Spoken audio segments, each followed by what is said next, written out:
জলপরি মাতা বলেছেন জলের উপরে স্থলভাগের পাখিদের বনে নাকি একটা ডালিম গাছ আছে। ওই গাছের ডালিম খেলেই নাকি তোর শরীরের সব দাগ মিশে যাবে। তাহলে চলো মা, আমরা জলের উপরে যাই। এভাবে শরীরে দাগ নিয়ে থাকতে যে আমার একদমই ভালো লাগছে না। এরপর জলপরি তার কন্যাকে নিয়ে জলের উপরে চলে আসে। ওই তো পাখিদের বন দেখা যাচ্ছে, ওই বনে হয়তো ঔষধি ডালিম গাছটা পাওয়া যাবে। চল মা, আমরা পাখি রূপ ধরে ডালিম গাছের খোঁজে বেরিয়ে পড়ি।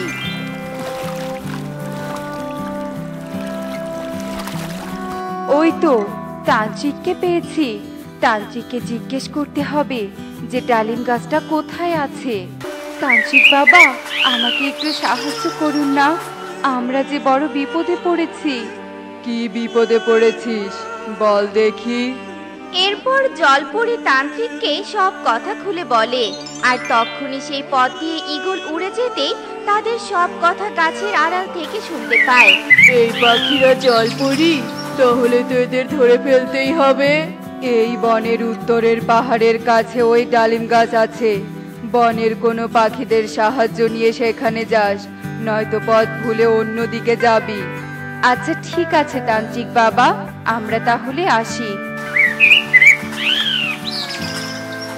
এই যে জলপরি, দাঁড়াও দাঁড়াও দাঁড়াও বলছি। মা মা, দাঁড়াও এখানে, ওই পাখিটা আমাদেরকে ডাকছে।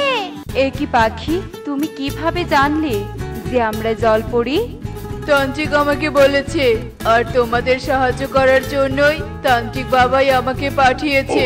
তোমরা আমার পিছু পিছু এসো, আমি তোমাদের ওই ডালিম গাছের কাছে নিয়ে যাব। আচ্ছা ঠিক আছে, চলো। এরপর ঈগল জলপরীদের নিয়ে উড়তে থাকে, আর উড়তে উড়তে তারা জঙ্গলের ভিতরে একটা বেলুন বাড়ির কাছে চলে যায়। এই যে পাখি, আমাদের এখানে নিয়ে আসলে কেন? তান্ত্রিক তো পাহাড়ের কাছে যেতে বলেছে। ওই গাছটার মালিক এই বাড়িতে থাকে, তাই তো আগে মালিকের কাছে অনুমতি নিতে হবে, নয়তো ঔষধি ডালিম শরীরে কাজ করবে না। আচ্ছা ঠিক আছে, তুমি তাহলে ভিতরে গিয়ে অনুমতি নিয়ে এসো।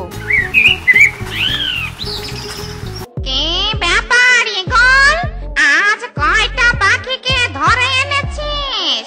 পাখি নয় গো ডাইনি দিদি, জলপরীকে ধরে এনেছি। তারপর ঈগল ডাইনিকে সব কথা খুলে বলে। ভালোই করেছিস, এতদিনে একটা কাজের কাজ করেছিস। দুই জলপরীকে যদি পূর্ণিমার রাতে বলি দেই, তবে যে আমার শক্তি আরো বেড়ে যাবে। ডাইনি দিদি, জলপরীকে বন্দি করে ওর জাদু শক্তিগুলো তুমি কেড়ে নিও, নয়তো যে জাদু শক্তি দিয়ে আমার ক্ষতি করবে। তুই কোনো চিন্তা করিস না, আমি তোর কোনো ক্ষতি হতে দিব না। এরপর ঈগল ডাইনিকে নিয়ে বাইরে চলে আসে, আর ডাইনি তার জাদু শক্তি দিয়ে জলপরীদের বন্দি করে আর তাদের আসল রূপে নিয়ে আসে। হে কি পাখি, তুমি মিথ্যে বলে আমাদের ডাইনির কাছে নিয়ে আসলে। কাজটা তুমি ঠিক করলে না, এর শাস্তি ঠিক একদিন তোমাকে পেতেই হবে। তোদেরকে তো ডাইনি পূর্ণিমার রাতে বলে দিবে, আর তুই বেঁচে না থাকলে কি করে আমাকে শাস্তি দিবি? ডাইনি দিদি, আমার পাওনাটা দিয়ে দাও তো, আমি এখন বাড়িতে চলে যাব। এই নে তোর পাওনা, এবার বাড়িতে গিয়ে আরো দুটো পাখির সন্ধান কর। মা, স্থল ভাগের প্রাণীরা তো খুব খারাপ। আগে জানলে আমি কখনো স্থলে আসতাম না। আমার ডাক শরীর নিয়ে জলের নিচে সুখে থাকতাম। তবে কি আমাদের এই ডাইনির হাতে জীবন সিদ্ধ হবে? চিন্তা করিস না রে মা, সৃষ্টিকর্তা সহায় থাকলে আমরা ঠিক ডাইনির হাত থেকে রক্ষা পাবো। ও ঈগল দাদা, আমাকে এই বস্তাটা পিঠে তুলে দাও তো। এখন আমার হাতে সময় নেই রে টোনা, তুই অন্য পাখির কাছে তুলে নে। এই স্বর্ণ মুদ্রাগুলো বাড়িতে রেখে আবার এক জায়গায় যেতে হবে। কি স্বর্ণ মুদ্রা? তুমি আবার স্বর্ণ মুদ্রা কোথায় পেলে? এই রে, আমি তো মুখ ফসকে সত্যিটা বলে ফেলেছি, এখন তাহলে কি বলি? কি হলো ঈগল দাদা, কিছু বলছো না কেন? ইয়ে মানে তোকে মজা করে বলেছি স্বর্ণ মুদ্রার কথা। আসলে এই পুটলির ভিতরে কিছু টাকা আছে। আমি এখন যাই রে। এসব বলে ঈগল সেখান থেকে চলে যায় আর টুনি সেখানে চলে আসে। টোনা, বস্তায় আলু তুলেছো? হ্যাঁ টুনি, বেশ কিছুক্ষণ আগেই তুলেছি, কিন্তু বস্তাটা পিঠে উঠিয়ে দেওয়ার মতো কাউকে পাচ্ছি না বলে বসে আছি। ঈগল দাদাকে তো এই পথ দিয়ে যেতে দেখলাম। ঈগল দাদার কাছ থেকেই তো তুলে নিতে পারতে। সে কথা আর বলো না। এরপর টোনা টুনিকে সব কথা খুলে বলে। মনে হচ্ছে ঈগল দাদা কারো বাড়িতে গিয়ে স্বর্ণমুদ্রা চুরি করে এনেছে। তুমি বাজারে যাও আর আমি ঈগলের বাড়ির পিছন থেকে শুনবো যে স্বর্ণমুদ্রার আসল রহস্যটা কি। হ্যাঁ টুনি, সেটাই করো। এমন চোর পাখিকে শাস্তি না দিলে বনের সব পাখির বাড়ি চুরি করবে। এরপর টুনি আলুর বস্তাটা টোনার পিঠে তুলে দেয় আর সেখান থেকে চলে যায়। ও মা, আজ এতগুলো স্বর্ণমুদ্রা জানি দিয়েছে, কিন্তু ঈগল আজ এত বেশি স্বর্ণমুদ্রা দিয়েছে কেন? তুমি কি ডাইনিকে বেশি পাখি দিয়েছো? আরে না ইগলি, আজ তো ডাইনিকে দুটো জলপুরি ধরিয়ে দিয়েছি। এরপর ঈগল ইগলিকে সমস্ত ঘটনা খুলে বলে আর এদিকে ঈগলের ঘরের পিছনে লুকিয়ে থেকে টুনি তাদের সব কথা শুনে ফেলে। ও, এই ব্যাপার। শয়তান ঈগল, তোকে এবার উচিত শিক্ষা দিয়ে ছাড়বো। তবে আগে জলপরীদের মুক্ত করতে হবে, নয়তো ডাইনি যে জলপরীদের মেরেই ফেলবে। এসব বলে টুনি তাড়াতাড়ি করে তান্ত্রিকের কাছে চলে যায় আর তাকে সব কথা খুলে বলে। শয়তান ঈগল তো খুব খারাপ। আচ্ছা চল তাহলে ওই বেলুন বাড়িতে যাই। দেখো মা, ওই তান্ত্রিক বাবা এখানে এসেছে। তান্ত্রিক বাবা, আপনি মিথ্যে বলে আমাদের সাথে এভাবে অন্যায় করতে পারলেন? তোরা আমাকে ভুল বুঝিস না, আমি তোদের সত্যি বলেছিলাম, কিন্তু শয়তান ঈগল আমার নামে মিথ্যা বলে তোদের এখানে নিয়ে এসেছে, তাই তো তোদের মুক্ত করতে এসেছি। আমার হাত থেকে এদের মুক্ত করা এত সহজ নয়। নিজের জীবন বাঁচাতে চাইলে তাড়াতাড়ি এখান থেকে চলে যা তান্ত্রিক। আমি চলে যেতে এখানে আসিনি, তোকে শেষ করতে এসেছি। এ কথা বলে তান্ত্রিক ডাইনিকে একটা বোতলে বন্দি করে ফেলে। আয়, এই শয়তান তান্ত্রিক, তাড়াতাড়ি আমাকে ছেড়ে দে বলছি, ছেড়ে দে। চিৎকার করে কোনো লাভ নেই, তোর সব শক্তি যে শেষ করে ফেলেছি। টুনি, এখন ঈগল একটা পাখি নিয়ে এখানে আসছে, আমাদের সবাইকে এক্ষুনি বেলুন ঘরের ভেতরে লুকিয়ে পড়তে হবে, নয়তো ঈগল পালিয়ে যাবে।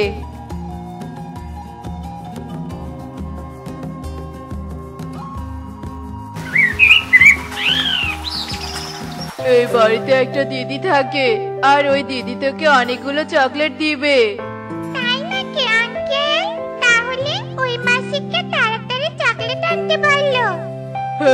বলছি, দিদি দিদি তাড়াতাড়ি বাহিরে এসো, পাশের বন থেকে আমি একটা ছোট্ট ছানাকে এনেছি।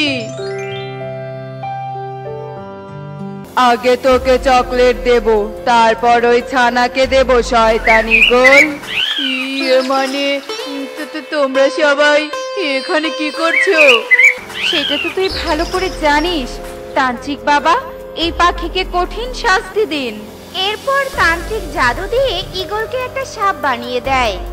আমাকে তোমরা সবাই ক্ষমা করে দাও, দয়া করে আমার রূপ ফিরিয়ে দাও। সত্যি বলছি, আর কখনো কারোর সাথে এমন অন্যায় করব না। তোমার মতো খারাপ পাখিকে ক্ষমা করা যায় না। তুমি অনেক পাখিদের জীবন নিয়েছো, আজ আমাদের জন্য 3 জনের জীবন বেঁচে গেল। হ্যাঁ, আমি টাকার লোভে দূরের বন থেকে প্রতিদিন একটা করে পাখি এনে ডাইনিকে দিয়েছি, কিন্তু এখন থেকে এই কাজ আর করব না। তোর মতো খারাপ পাখি কোনো বিশ্বাস নেই। এখন এখান থেকে যাবি নাকি তোকে বোতলে বন্দি করব? না না, আমি চলে যাচ্ছি। তোমাদের সবাইকে অনেক ধন্যবাদ। তোমরা আমাদের সাহায্য না করলে হয়তো মরেই যেতাম। এবার আরেকটা সাহায্য করলে আমরা খুশি মনে জলে চলে যাব। হ্যাঁ জলপরি, অবশ্যই সাহায্য করব। তোমরা পাখি রূপ ধরে আমার পেছনে এসো। ছোট পাখি, তুমি আমার পিঠে ওঠো। তোমাকে তোমাদের বনে পৌঁছে দিয়ে আসবো। আর একটা কথা মনে রেখো, কোনো অচেনা পাখি কোনো কিছুর লোভ দেখালে তার সাথে কোথাও যাবে না, কেমন? হ্যাঁ মাসি, আর কারোর সাথে এভাবে যাব না।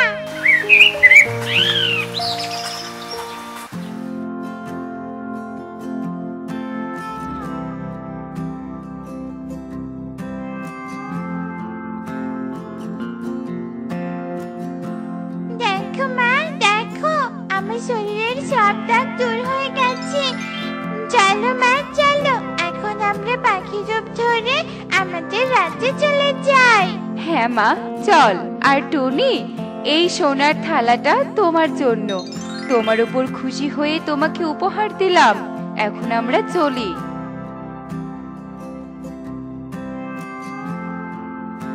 উফ বাবা, আজ শরীরটা বড্ড দুর্বল লাগছে, উঠতেই পারছি না। আজ এই শরীর নিয়ে কিভাবে খাবার খুঁজতে যাব, কিছুই তো বুঝতে পারছি না। টিয়ে, আজ কোন দিকে খাবার খুঁজতে যাব? দিদি, আমার মনে হয় কি আজ বনের উত্তর দিকেই খাবার খুঁজতে যাওয়া ভালো হবে, কারণ বনের উত্তর দিকে পাখিরা বেশি যায় না খাবার খুঁজতে। ঠিক বলেছিস, চল তবে উত্তর দিকেই যাই। বিউটি পাড়া টিয়ে খাবার খোঁজার উদ্দেশ্যে টুনির বাড়ির সামন দিয়ে উঠতে থাকে। ঠিক তখনই টিয়ের চোখ যায় টুনির ঘরের দিকে। দিদি, টুনির ঘরের দরজা জানালা সব খোলা, মনে হয় টুনি এখনো খাবার খুঁজতে যায়নি। চলো টুনিকেও আমাদের সাথে নিয়ে যাই। বলছিস যখন, চল টুনির ঘরে যাই। কি ব্যাপার রে টুনি, খাবার খুঁজতে না গিয়ে এভাবে ঘাপটি মেরে ঘরে বসে আছিস কেন? খাবার খুঁজতে যাবি না নাকি রে? দিদি, আমার শরীরটা একদম ভালো লাগছে না, মাথা ঘুরছে, পেট ব্যথা হচ্ছে, কিছু বুঝতে পারছি না। টুনি, তোর শরীর খারাপের লক্ষণ শুনে তো মনে হচ্ছে তোর ডিম দেওয়ার সময় হয়েছে। তোর আজকে খাবার খুঁজতে না যাওয়াই ভালো। বিউটি দিদি ঠিকই বলেছে, তুই বিশ্রাম নে, আমরা চলি। চলো দিদি। কালু, ডিমে তা দিতে দিতে আমার ভীষণ ক্ষুধা লেগেছে। ক্ষুধার জ্বালায় পেটে ইঁদুর দৌড়াচ্ছে। জলদি কিছু খাবার খুঁজে নিয়ে এসে দাও না গো, আমি যে আর ডিমে তা দিতে পারছি না। কণিকা, রোজ রোজ এভাবে খাবার খুঁজতে যেতে আমার আর ভালো লাগে না। এই ডিম থেকে ছানা বের হলেই কিন্তু তুমি খাবার খুঁজে এনে আমাকে আর ছানাকে খাওয়াবে, এই বলে দিলাম। আচ্ছা ঠিক আছে কালু, তুমি যা বলবে তাই হবে। এবার তো খাবার নিয়ে এসে দাও। কালু কাক আর কিছু না বলে খাবার খুঁজতে বের হয়। আর এভাবেই বেশ কিছুক্ষণ কেটে যায়। অন্যদিকে টুনি একটা ডিম দেয়। টুনি তার ডিমকে হাতে নিয়ে আদর করতে করতে বলে, আমার ডিম সোনা, মারে তোকে অনেক ভালোবাসি। তোর বাবা নেই তো কি হয়েছে, আমি তোকে মা বাবা দুজনের আদর ভালোবাসা দিয়ে মাতিয়ে রাখবো। টোনা, টোনা, এই দেখো তোমার আর আমার ডিম সোনা। আজ তুমি বেঁচে থাকলে অনেক আনন্দ হতো। আমাদের ডিম সোনাকে নিয়ে আমরা সুখী পরিবার হতে পারতাম। কেন টোনা, কেন কেন তুমি আমাদের একা করে চলে গেলে, কেন? টুনি এভাবে মনের দুঃখে কান্না করতেই থাকে। বেশ কিছুক্ষণ পর নিজেকে সামলে নিয়ে টুনি বলতে থাকে, আরে আমি কাঁদছি কেন, আমার তো আজ আনন্দের দিন। যাই, আমার ডিম সোনাকে নিয়ে বনে সবাইকে দেখিয়ে আসি। টুনি এই বলেই তার ডিম নিয়ে বেরিয়ে পড়ে আর সবাইকে তার ডিম দেখাতে থাকে। এভাবেই বেশ কিছুদিন কেটে যায়।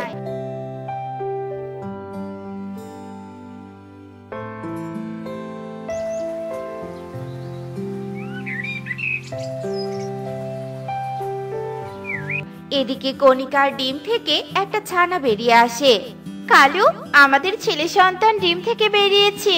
আমাদের ছানার কি নাম রাখবে? আমাদের ছানার নাম কনক। আজ থেকে আমরা ওকে এই নামেই ডাকবো। দাও, ওকে আমার কাছে দাও। আজ থেকে ঘরের খাবার শেষ। আমার ছানারও আমার কাছে আসার সময় হয়েছে। আমার ছানা ডিম ফুটে আমার কাছে আসলে ভালোভাবে উঠতে না পারা পর্যন্ত তো ঘর থেকে বেরিয়ে হতে পারবো না। না, আর দেরি নয়, আজকে আমাকে একসাথে অনেক দিনের খাবার খুঁজে নিয়ে আসতে হবে। ডিম সোনা, তুই মন খারাপ করিস না। এই বলে টুনি ঘরে ডিমকে একা রেখে খাবার খুঁজতে বেরিয়ে পড়ে। টুনি সারাদিন খুঁজে খুঁজে অনেক খাবার জোগাড় করে। যা খাবার পেয়েছি তা দিয়ে 1 মাস কেটে যাবে। ডিম শোনার জন্য বড্ড মনটা ছটফট করছে। যাই বাবা, তাড়াতাড়ি বাড়িতে যাই। কালু, কনকের ক্ষুধা লেগেছে, তাড়াতাড়ি কিছু মিষ্টি ফল নিয়ে এসো, কনক খাবে। কণিকা, আমি খাবার খুঁজতে যেতে পারবো না, তুমি যাও কনকের জন্য খাবার নিয়ে এসো। তুমি কি ভুলে গিয়েছো ডিমে তা দিতে দিতে আমার শরীর দুর্বল হয়ে গিয়েছে। আমি সুস্থ না হওয়া পর্যন্ত খাবার খুঁজে আনতে পারবো না। আমিও পারবো না কণিকা। পারবে না তাই তো? আচ্ছা ঠিক আছে, আমি এক্ষুনি কনককে নিয়ে বাপের বাড়ি চলে যাচ্ছি। এই না না বউ, বাপের বাড়ি চলে যেও না, আমি এক্ষুনি কনক আর তোমার জন্য মিষ্টি ফল খুঁজে নিয়ে আসছি। এই বলে কালু কাক বেরিয়ে পড়ে। কালু এদিক ওদিক উড়ে মিষ্টি ফল খুঁজতে থাকে। ঠিক তখনই কালুর চোখ পড়ে টুনির উপর। এ আমি কি দেখছি, ছোট্ট টুনির কাছে এত শস্যদানা ফলমূল।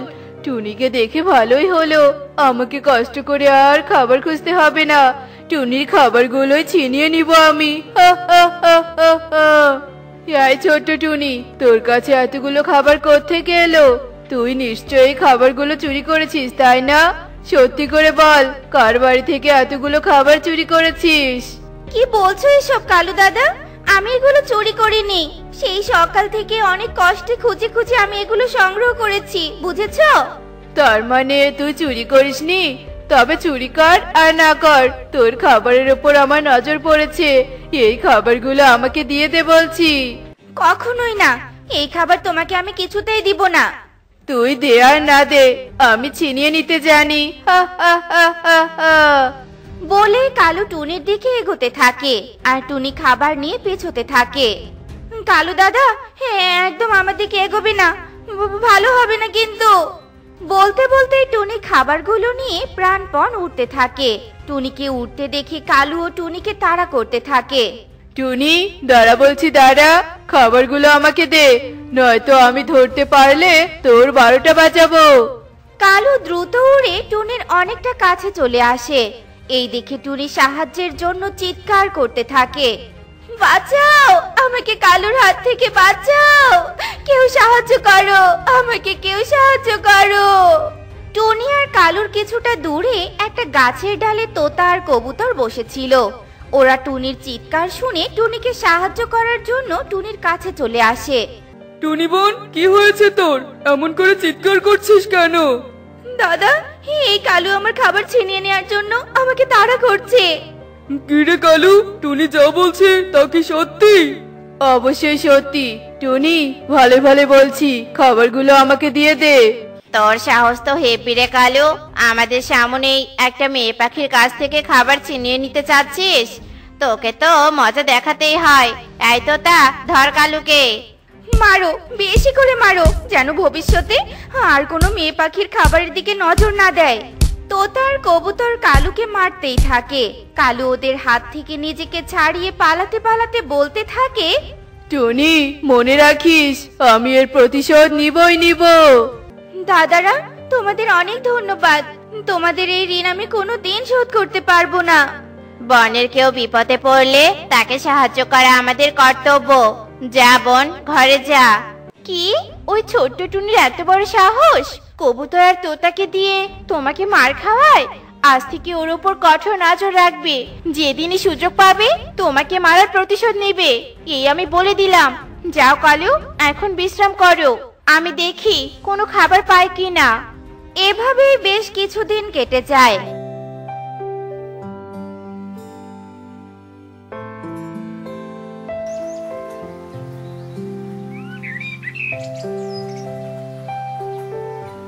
টুনির ডিম থেকে একটা ফুটফুটে কন্যা সন্তান বেরিয়ে আসে।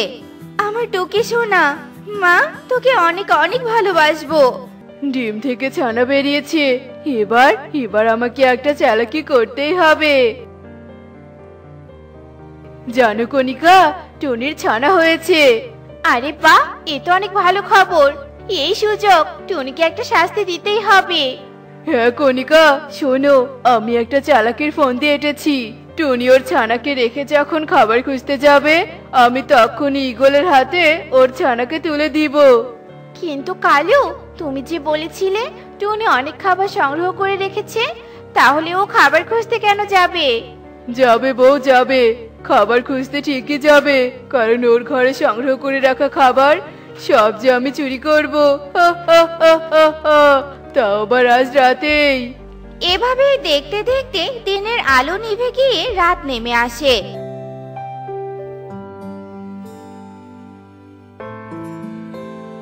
টুনি তার ছানাকে নিয়ে ঘুমিয়ে পড়ে। সেই সুযোগ কাজে লাগিয়ে কালু কাক টুনির ঘরে প্রবেশ করে আর টুনির সংগ্রহ করে রাখা সব খাবার চুরি করে নিজের বাড়িতে নিয়ে যায়। ও মা, কত খাবার! এই খাবার দিয়ে আমাদের বেশ কয়েকদিন কেটে যাবে। আমাদের আর কষ্ট করে কয়েকদিন খাবার খুঁজতে হবে না। কালু, খাবার তো চুরি করে আনলে, এবার কি করবে? এবার আমার চালাকির আসল চালটা চালবো, মানে কালকে ঈগল দাদার কাছে যাব। চলো, আর দেরি নয়, অনেক রাত হয়েছে, ঘুমিয়ে পড়ি।